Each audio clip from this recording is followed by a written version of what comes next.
कल हमने कार्य की परिभाषा भी पढ़ी थी और ये भी पढ़ा था कि विभिन्न स्थितियों में कार्य का मान कैसे चेंज करता है ना। अगर एंगल चेंज करते हैं तो कार्य पॉजिटिव, नेगेटिव और जीरो भी हो सकता है। तो एंगल चेंज करने पर कौन सा एंगल, F और डिस्प्लेसमेंट के बीच में जो एंगल था उसको यदि चेंज करते हैं तो कार्य का मान भी बदलता है। आज हम पढ़ते हैं work done by variable force, परिवर्ती बल द्वारा किया गया कार्य। ये परिवर्ती बल क्या होता है? जिस बल का मान समय के सापेक्ष अगर बदलता रहे तो हम उसको कहेंगे परिवर्ती बल। कैसे? जैसे देखिए, यदि एक ग्राफिकल रिप्रेजेंटेशन से दिखाया जाए, ये जीरो है और ये एक्स एक्सिस है, ये मूल बिंदु है, ये वाई एक्सिस है, और हमारे पास जो परिवर्ती बल है, हम जो फोर्स का मान चेंज करते जा रहे हैं, इसके चलते क्या हो रहा है कि एक ग्राफिकल रिप्रेजेंटेशन आ रहा है ऐसा, ठीक है। और इस क्षेत्र से हमारे पास ये क्षेत्र, सपोज इट इज x1 और यहाँ से अंतिम बिंदु है आपका x2, यहाँ तक आया ग्राफ में। यहाँ नीचे वाले चीज को विस्थापन मान रहे हैं, ये आपका विस्थापन है, ठीक है, और ये आपका है बल। ये ग्राफिकल रिप्रेजेंटेशन है, इसको थोड़े कई क्षेत्रों में विभाजित कर देते हैं, ठीक है, ठीक है। और इसका मान ये मान लीजिए डेल्टा एक्स है, ये क्षेत्र क्या है? डेल्टा एक्स है। छोटे क्षेत्रों में डिवाइड कर देते हैं। तो हमारे पास यदि इसको निकाला जाए तो ये छोटे क्षेत्र के लिए ये और ये बल, इसको एफ मानिए बल, ये आपका एफ है। यहाँ से बल का मान इधर यहाँ इस एक्स के पैरेलल है और यहाँ से विस्थापन आप निकालते हैं। तो ये टोटल जो यहाँ से यहाँ तक कवर्ड एरिया है, ये एरिया है, क्या बताता है हमारा? बल से कितना हो रहा है। बल से यदि गुना कर दिया जाए इसको, ये टोटल से कवर्ड एरिया को, तो हमारे पास निकल जाएगा इसका वर्क। तो हमें वर्क निकालना है इससे, और इसको और मान लीजिए कि और छोटे छोटे एरिया में हम डिवाइड कर रहे हैं, इसको और छोटे छोटे एरिया में डिवाइड कर रहे हैं। तो हम इसको क्या करेंगे,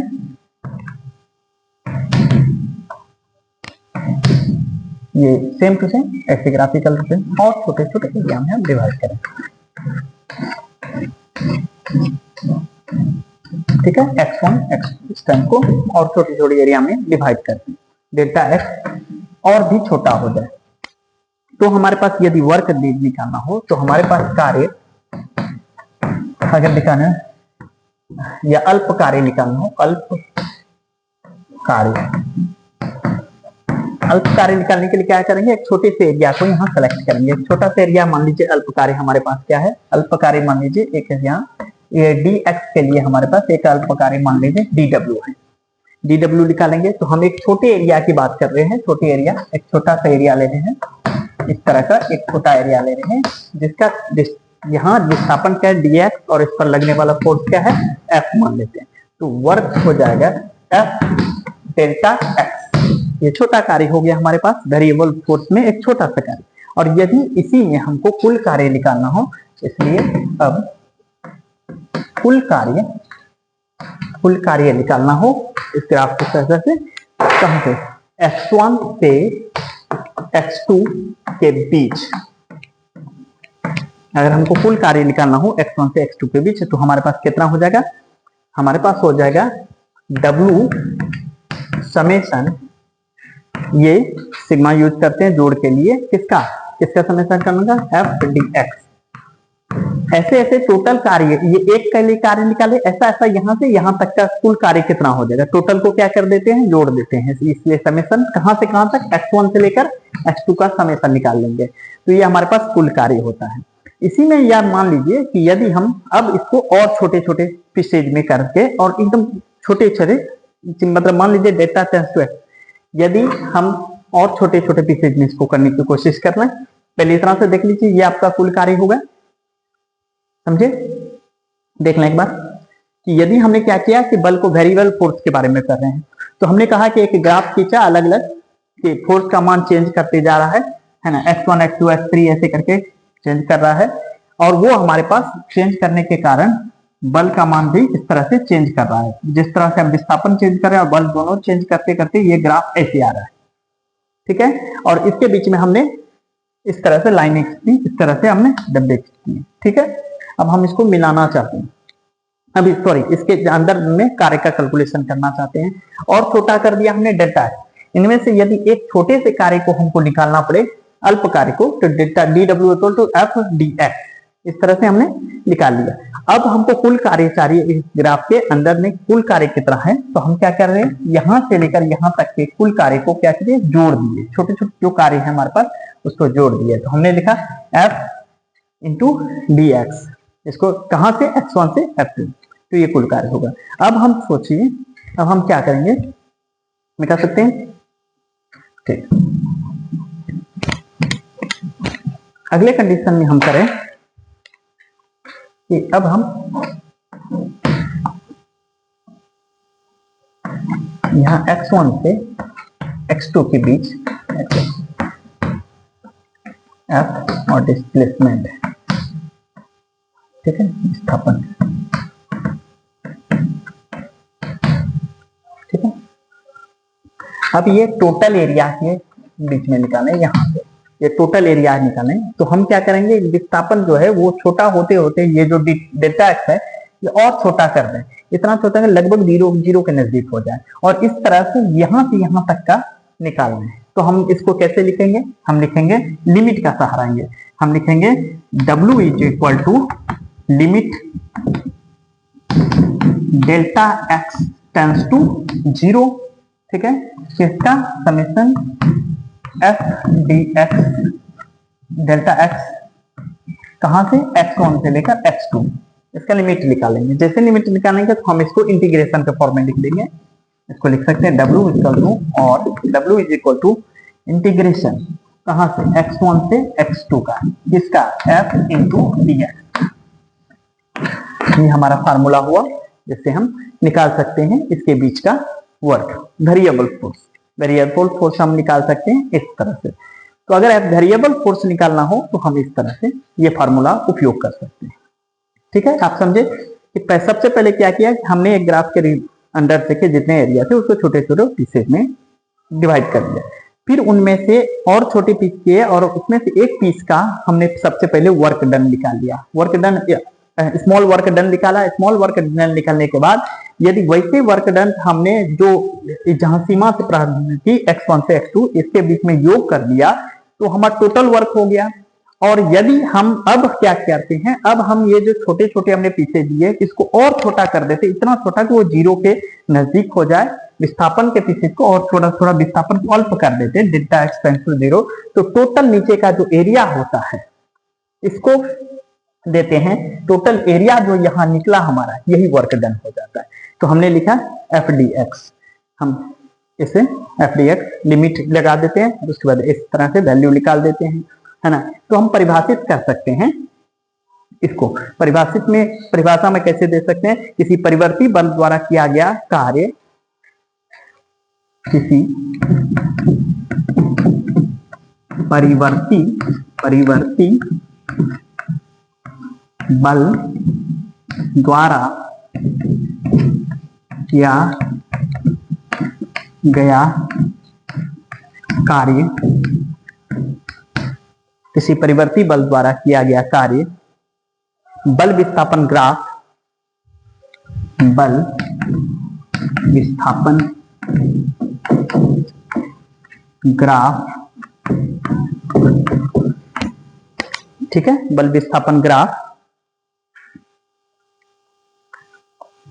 तथा विस्थापन अक्ष के बीच, तथा विस्थापन अक्ष के बीच घिरे क्षेत्रफल के बराबर होता है।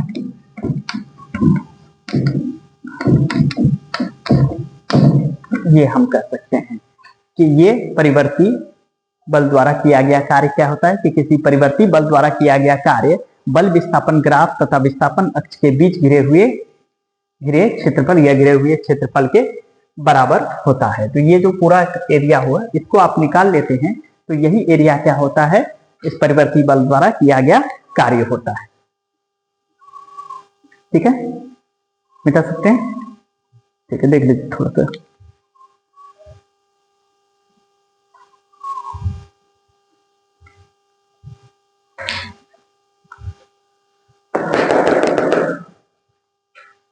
अब मिटाते हैं।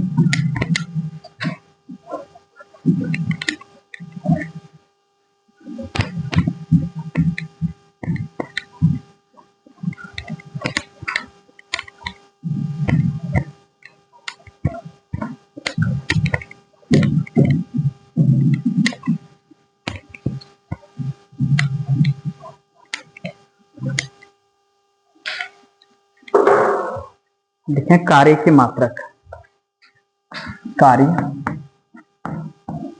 के मात्रक, मात्रक units of work, units of work, कार्य के मात्रक। पहले एसआई मात्रक देखें, एसआई मात्रक, कार्य का एसआई मात्रक हम देखें। कार्य का एसआई मात्रक क्या होता है तो हम जानते हैं पहले बेसिक फार्मूला, कार्य बराबर हमारे पास होता है बल गुना विस्थापन। ठीक है, कार्य बराबर बल गुना विस्थापन। तो बल का एसआई मात्रक होता है न्यूटन और विस्थापन का होता है मीटर। विस्थापन एक प्रकार की दूरी है तो हमने लिखा, दूरी और उससे विस्थापन का एक ही होता है तो हमने लिखा मीटर। तो शॉर्टली हम लिख सकते हैं न्यूटन मीटर। ठीक है ना, और एक न्यूटन मीटर, 1 न्यूटन मीटर को हम कहते हैं 1 जूल। जूल साहब के सम्मान में इसको क्या कहा जाता है, 1 जूल। 1 न्यूटन मीटर वर्क क्या कहलाएगा, 1 जूल। तो हम लिख सकते हैं 1 J equal to 1 N metre. ये हुआ एसआई मात्रक। अब सीजीएस मात्रक निकालेंगे, पहले आप देख लें। ठीक है, अब सीजीएस मात्रक देखते हैं।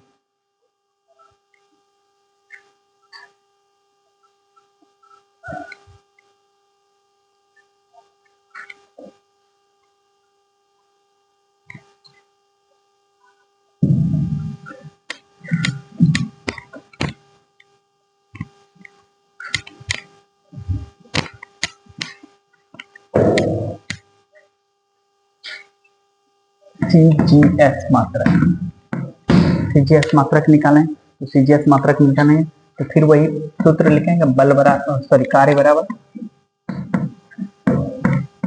बल गुना विस्थापन। तो बल का सीजीएस मात्रक होता है डाइन, इसका होता है विस्थापन का सेंटीमीटर। तो डाइन सेंटीमीटर, डाइन सेंटीमीटर। इसी डाइन सेंटीमीटर को हम क्या बोलते हैं, अर्ग। इसमें 1 erg is equal to 1 dyne centimetre. CGS मात्रक हुआ 1 डाइन सेंटीमीटर। अब एक अर्ग कितना जूल के बराबर होता है, या सॉरी, एक जूल कितना अर्ग के बराबर होता है, ये निकालने के लिए हम क्या करेंगे, हम पहले देखेंगे कि 1 जूल सिंस 1 जूल बराबर होता है 1 न्यूटन मीटर। इतना होता है 1 न्यूटन मीटर। अब न्यूटन मीटर आप जानते हैं बल का मात्रक है ना, बल का मात्रक है, क्योंकि यहां देख लीजिए थोड़ा सा, एक बल बराबर होता है F equal to M A, है ना। m मतलब द्रव्यमान, तो द्रव्यमान को किलोग्राम लिखते हैं। त्वरण का मात्रक मीटर पर सेकेंड स्क्वायर होता है, तो इस न्यूटन बराबर केजी मीटर पर सेकेंड स्क्वायर। तो हम लिख सकते हैं, इसके जगह लिख देंगे हम यहाँ कि यहाँ लिख सकते हैं केजी मीटर पर सेकेंड, पर मतलब बटा सेकेंड स्क्वायर और फिर है मीटर। ठीक है, अब आप इसको सीजीएस में बदलना चाहते हैं, सीजीएस में, तो आप 1 किलोग्राम में कितना ग्राम होता है, 1000 ग्राम।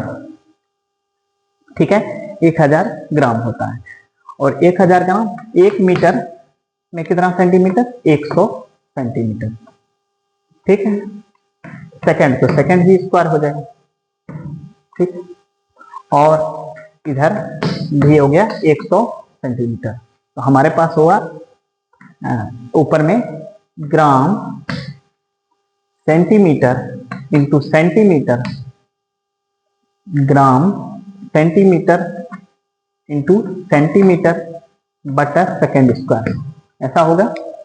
यहाँ कितना है कुल मिलाकर 4370 होगा, तो 10⁻7 है ना। और इसको हम करें ग्राम सेंटीमीटर पर सेकेंड स्क्वायर इंटू सेंटीमीटर।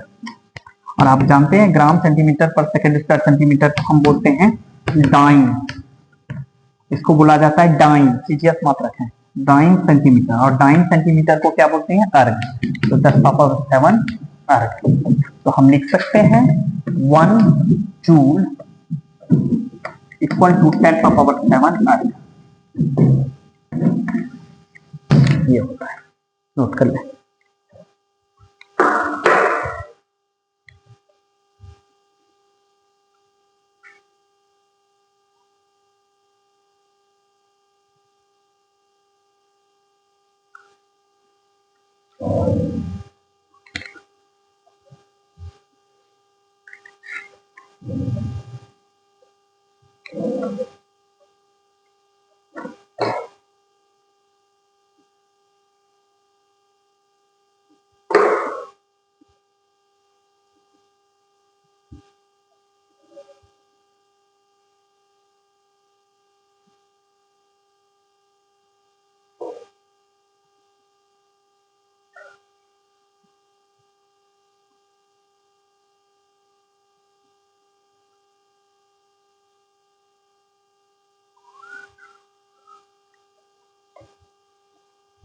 ठीक है, अब हम गुरुत्वीय मात्रक पढ़ते हैं।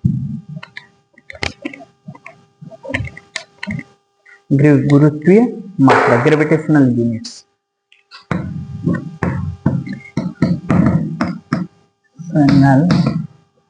यूनिट, ग्रेविटेशनल यूनिट पढ़ें।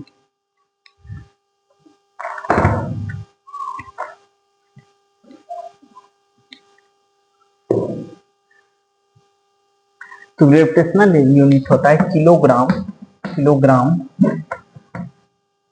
Wait metre. हिंदी बोलेंगे तो किलोग्राम भार मीटर, ये गुरुत्वीय मात्रक है, किलोग्राम भार मीटर। तो 1 किलोग्राम भार बराबर, सॉरी अब इसको निकालने की कोशिश करें, है ना।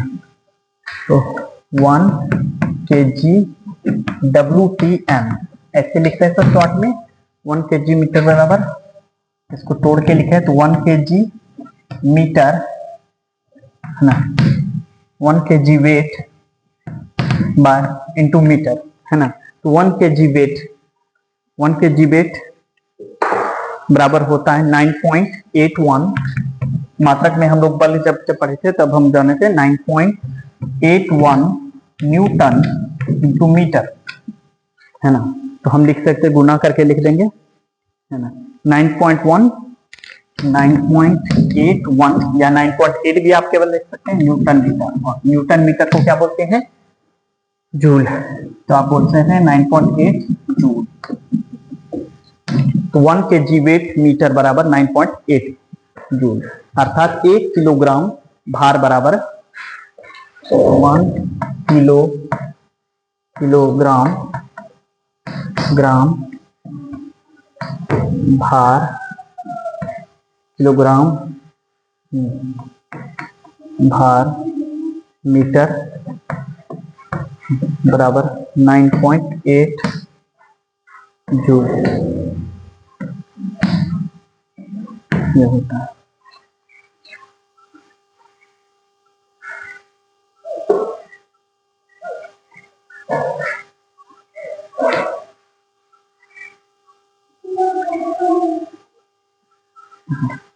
एफसीजीएस मात्रक में आप देखें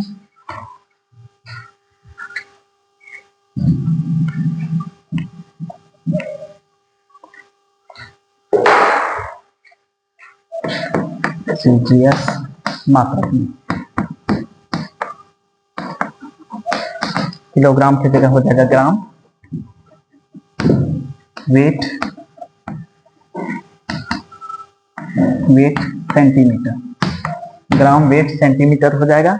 अब ग्राम वेट सेंटीमीटर निकालने के लिए क्या करेंगे, gram weight into centimetre, gram weight into centimetre.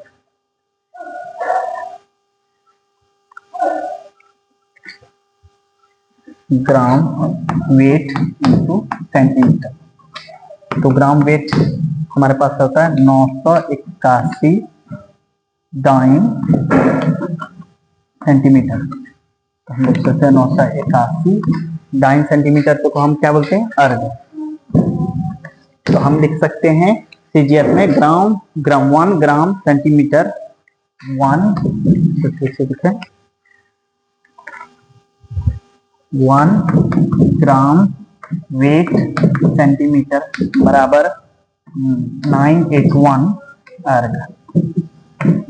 ये सीजीएस यूनिट में होता है। तो ऐसा यूनिट हमने पढ़ा, ऐसे 1 केजी वेट मीटर बराबर 9.8 जूल और 1 ग्राम वेट सेंटीमीटर 981 अर्ग। अतः 1 किलोग्राम भार मीटर बराबर 9.8 जूल और 1 ग्राम भार सेंटीमीटर बराबर तो हो गया 981 अर्ग।